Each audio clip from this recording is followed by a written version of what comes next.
जी students, आज के हमारे इस लेक्चर में हम लोग इस बुक का यानी कि क्लास 10th का यूनिट 9 कवर कर रहे हैं, जिसका टाइटल है कॉर्ड्स ऑफ अ सर्कल। इसमें हमारे पास कुछ नंबर ऑफ थ्योरम्स हैं और उन थ्योरम्स में हमारे पास कुछ मैथमेटिक्स वोकेबलरी के नए वर्ड्स हम लोग सीखेंगे। उन वर्ड्स की एक चेकलिस्ट मैंने बोर्ड के ऊपर आप लोगों के सामने लिखी है। टर्न बाय टर्न मैं इन तमाम कीवर्ड्स को और इस वोकेबलरी को मैं आप लोगों के सामने एक्सप्लेन करूंगा और उसके बाद मैं जो हमारा असल काम है इस यूनिट के जो थ्योरम्स हैं उनको मैं कवर करूंगा। हमारा जो सबसे पहला कीवर्ड सर्कल है। सर्कल को हम कैसे डिफाइन करते हैं या इसको कैसे डिफाइन किया जा सकता है? बहुत आसान है। Locus of a point in a plane is called circle. अब ये लोकस क्या चीज़ है? लोकस बेसिकली एक पाथवे को कहते हैं कि अगर हमारे पास एक पॉइंट जो है उससे हम एक 360 डिग्री के ऊपर एक लाइन ड्रॉ करें, ठीक है, और वो 360 डिग्री में कंप्लीट एक लाइन ऐसे ड्रॉ करें, तो वो हमारे पास जो उस पॉइंट का 360 डिग्री के ऊपर जो पाथ है ना, उसको हम लोकस कहते हैं। तो सर्कल को जब हमें डिफाइन करना हो तो हम उसी को यूज करते हुए, इस लोकस वर्ड को, इस वोकेबलरी को यूज करते हुए हम सर्कल को डिफाइन कर लेते हैं कि लोकस ऑफ अ पॉइंट यानी कि एक पॉइंट का पाथ जो कि 360 डिग्री पे हो और वो प्लेन में हो, 2 डायमेंशनल प्लेन में हो। एक्स वाई जो प्लेन होता है, जिसको कार्टेशियन प्लेन भी हमने नाम दिया था क्लास 9th में, तो उसको हम कहते हैं कि locus of a point in a plane is called circle. ठीक है, ओके। कॉर्ड क्या चीज़ है? कॉर्ड को समझाने के लिए मैं आपके पास ये एक डायग्राम है, ये मैं आप लोगों के सामने बना रहा हूं। इसको कॉर्ड कहते हैं। ब्लैक कलर के मार्कर से मैंने सर्कल बनाया और उस सर्कल के अंदर मैंने ये एक लाइन सेगमेंट ड्रॉ की है। इस लाइन सेगमेंट को अगर मैं डिफाइन करूं तो एक ऐसी लाइन सेगमेंट जो कि एक सर्कल के सर्कमफ्रेंस के ऊपर दो ऑपोजिट एंड पॉइंट्स को मीट करे, ठीक है, उस लाइन सेगमेंट को हम कॉर्ड का नाम देते हैं। ठीक है, क्या है कि एक सर्कल में उसके सर्कमफ्रेंस के ऊपर एक लाइन सेगमेंट जो कि दो ऑपोजिट एंड पॉइंट्स को मीट करे, वो हमारे पास कॉर्ड ऑफ अ सर्कल कहलाता है। ठीक है जी, वो लाइन सेगमेंट हमारी कॉर्ड ऑफ अ सर्कल कहलाती है। ओके, नेक्स्ट पॉइंट है हमारा सर्कमफ्रेंस। सर्कमफ्रेंस क्या है? Boundary of a circle is called circumference, जिसका फार्मूला हमने जूनियर क्लासेस में पढ़ा 2πr। ठीक है, यानी कि अगर हमारे पास radius of a circle given हो तो हम उस सर्कल का जो सर्कमफ्रेंस है उसको कैलकुलेट कर सकते हैं। रेडियस की वैल्यू पुट करें और पाई की वैल्यू जो कि 3.14 है उसको पुट करें, तो इन तीनों टर्म्स को यानी कि 2 को, पाई की वैल्यू को और रेडियस ऑफ सर्कल को मल्टीप्लाई करने से हमारे पास उस सर्कल का की बाउंड्री की मेजरमेंट यानी कि सर्कमफ्रेंस ऑफ सर्कल हम कैलकुलेट कर सकते हैं। रेडियस क्या है जी? रेडियस हमारे पास क्या है कि सर्कल के सेंटर से लेकर जो बाउंड्री तक का डिस्टेंस है, ठीक है, उसको रेडियस या रेडियल सेगमेंट कहते हैं। रेडियस और radial segment this is one and the same thing. ठीक है, अच्छा, एक चीज मैं बताना भूल गया हूँ। ऊपर जो सेकंड हमारा कीवर्ड था कॉर्ड, कॉर्ड में एक चीज जो अभी आप एक एडिशनल चीज जरा देख लें कि लाइन सेगमेंट वो जो कि सर्कल के सर्कमफ्रेंस को दो अपोजिट एंड पॉइंट्स पे मीट करे उसको कॉर्ड ऑफ अ सर्कल कहते हैं। अच्छा, तो बिल्कुल इसी तरह जो डायमीटर होता है, डायमीटर भी जो है वो एक लाइन सेगमेंट होता है जो कि सर्कल के सर्कमफ्रेंस को दो अपोजिट एंड पॉइंट्स पे मीट करता है। लेकिन हम डायमीटर को तो कॉर्ड कह सकते हैं, diameter is a chord, but not every chord is a diameter. ठीक है, क्योंकि जो कॉर्ड है, ठीक है, वो तो मतलब डायमीटर हो सकता है, लेकिन हर डायमीटर तो कॉर्ड होता है, लेकिन हर कॉर्ड डायमीटर नहीं होता। जैसा कि अब ये मैंने कॉर्ड ड्रॉ किया, अब ये इसके सेंटर से तो पास नहीं हो रहा, लेकिन ये कॉर्ड तो है, और अगर इसी लाइन सेगमेंट को इसके सेंटर में मैं प्लेस कर दूं तो फिर ये डायमीटर भी होगा। तो इसलिए हम इससे एक रिजल्ट कंक्लूड करते हैं कि every diameter is a chord but not every chord is a diameter. ठीक है, ओके जी। अब आते हैं इस नेक्स्ट कीवर्ड आर्क की तरफ। Part of circumference of circle is called arc. कि सर्कल के सर्कमफ्रेंस का एक छोटा सा हिस्सा, एक छोटा सा पैच, उसको हम आर्क का नाम देते हैं। और सर्कल को हम इस तरह भी डिफाइन कर सकते हैं कि combination of arcs is called circle. एक तो वो डेफिनेशन है जो मैंने स्टार्ट में बताई कि locus of a point in a plane is called circle, और इस सर्कल की एक और डेफिनेशन ये है कि combination of arcs is also called circle. ठीक है, अच्छा जी, सेगमेंट क्या चीज है इसको जरा समझते हैं। अच्छा देखें, मैंने एक सर्कल के अंदर एक कॉर्ड ड्रॉ किया, ठीक है।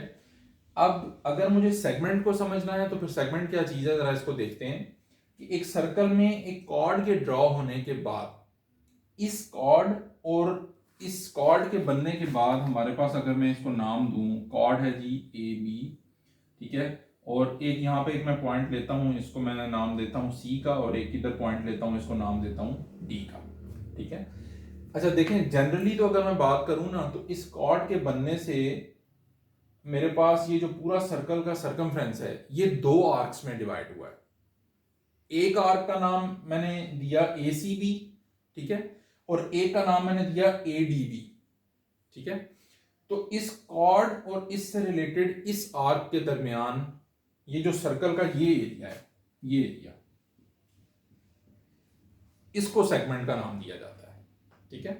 यानी कि कॉर्ड और इस और रिलेटेड आर्क के दरमियान सर्कल का एरिया हमारा सेगमेंट कहलाता है। अब थोड़ी इसकी डिटेल में जाते हैं। देखें, इस कॉर्ड के बनने से मेरे पास सर्कल दो आर्क्स में डिवाइड हुआ, एक एसीबी और एक एडीबी। एसीबी जो है ये हमारी माइनर आर्क है, छोटी आर्क है, ठीक है, और जो एडीबी है ये हमारी मेजर आर्क यानी कि बड़ी आर्क है। बड़ी आर्क को हम मेजर आर्क कहते हैं, छोटी आर्क को हम माइनर आर्क कहते हैं।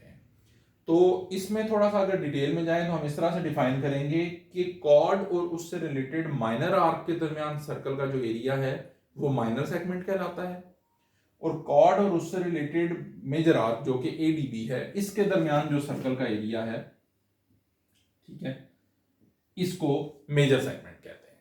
ठीक है, मैंने माइनर सेगमेंट को स्लैंटिंग लाइन से शो किया है और जो मेजर सेगमेंट है उसको मैंने वर्टिकल लाइन से शो किया है, ठीक है। यहां तक तो हो गया जी सेगमेंट। अब अगर हम सेक्टर की बात करें, सेक्टर की बात करने के लिए मैं एक और सर्कल यहां पे बना लेता हूं।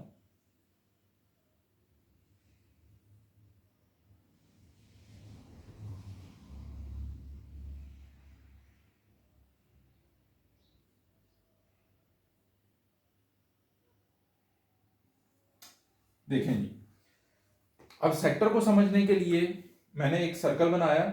उस सर्कल के अंदर मेरे पास सेंटर से दो रेडियस ओरिजिनेट हो रहे हैं। एक रेडियस का नाम है ओ ए और दूसरे रेडियस का नाम है ओ बी, ठीक है।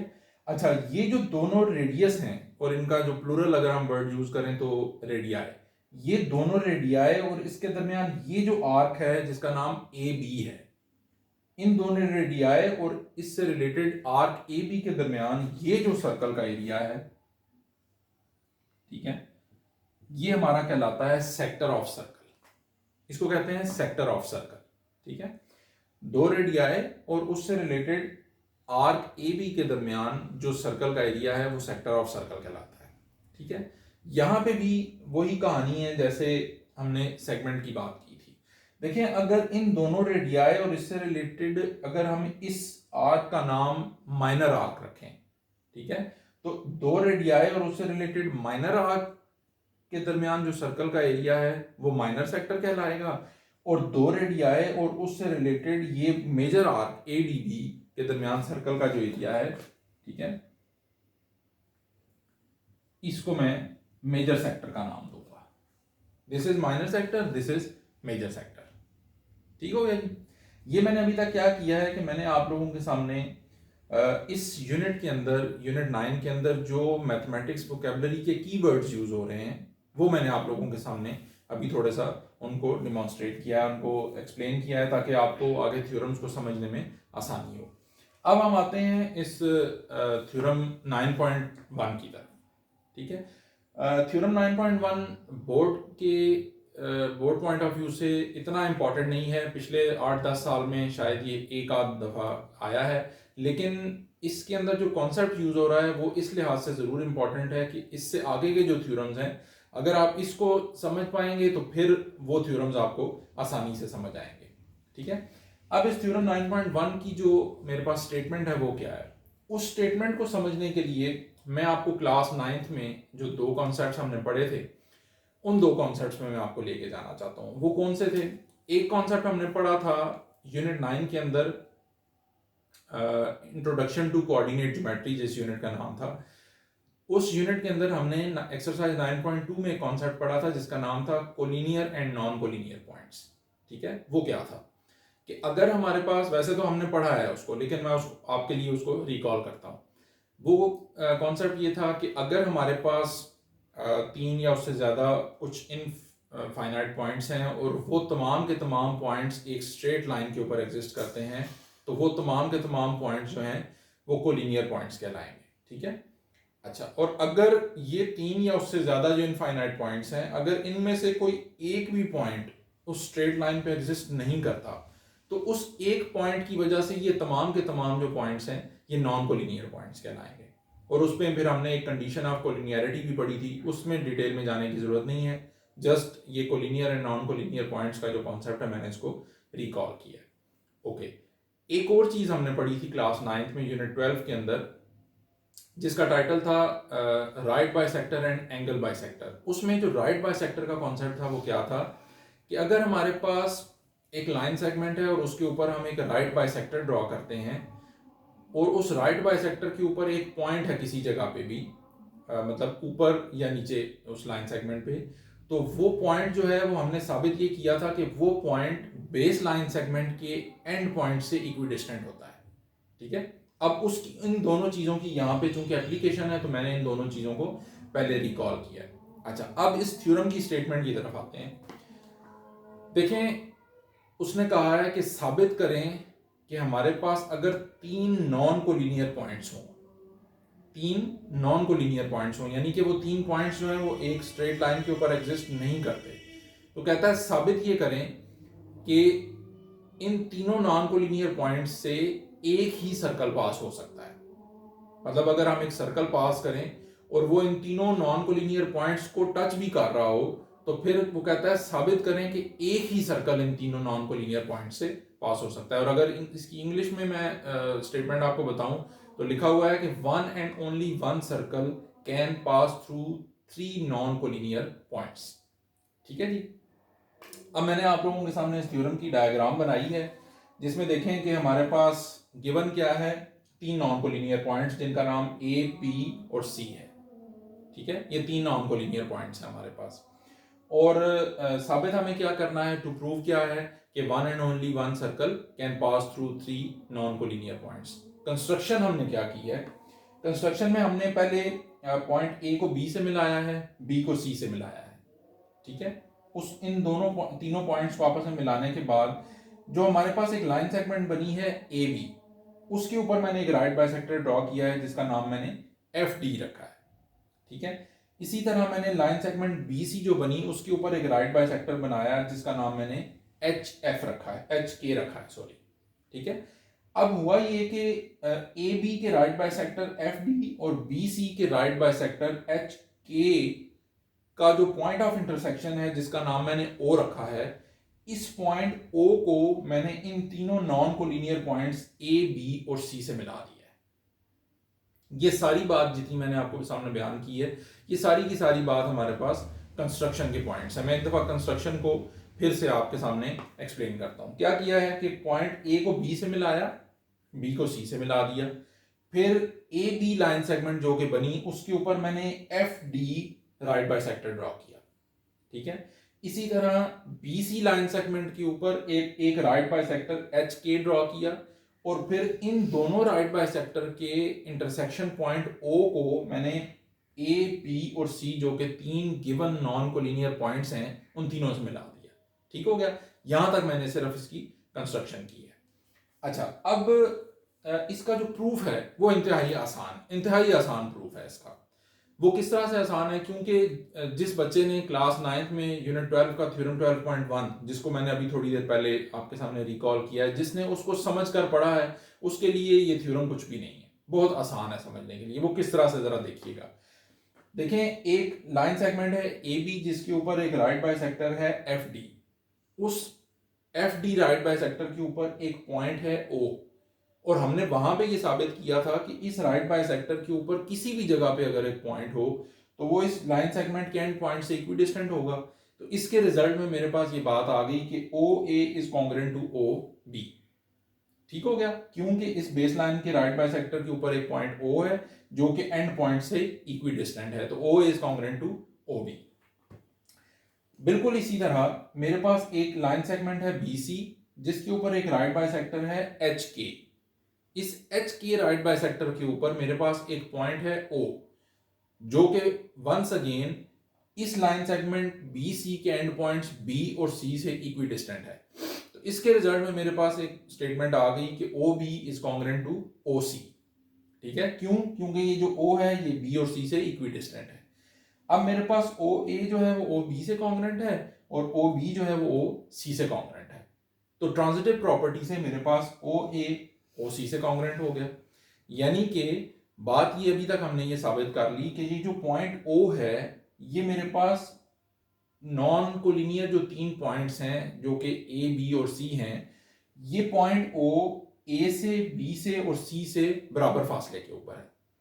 और अगर मैं कंपस को यूज करते हुए मैं किसी भी रेडियस की कंपस ओपन करता हूं, भले वो ओ ए है या ओ बी है या ओ सी है, तो किसी भी रेडियस की कंपस को ओपन करके मैं अगर 360 डिग्री की एक आर्क लगाता हूं इस जगह पे, तो मैं अल्टीमेटली एक सर्कल बना लूंगा। तो मुझे यही साबित करना था कि मुझे साबित ये करना था कि इन तीनों नॉन कोलिनियर पॉइंट्स से सिर्फ एक ही सर्कल पास हो सकता है। ठीक है, अब इसके अलावा चूंकि ये पॉइंट जो है ये इन तीनों पॉइंट से तो इक्विडिस्टेंट है, लेकिन और कोई भी पॉइंट्स यहां पे नहीं है जिनसे ये इक्विडिस्टेंट है। तो हमने अल्टीमेटली साबित कर लिया कि one and only one circle can pass through 3 non collinear points. यहां तक मैंने आपके सामने इस यूनिट के जो कीवर्ड्स हैं, जो इस यूनिट की वोकेबलरी है, उसको मैंने डिस्कस किया और मैंने थ्योरम 9.1 को कवर किया है। अब मैं बोर्ड अरेज करता हूं और जो नेक्स्ट थ्योरम है उसको बोर्ड प्रिपेयर करके फिर आपको उसको एक्सप्लेन करता हूं।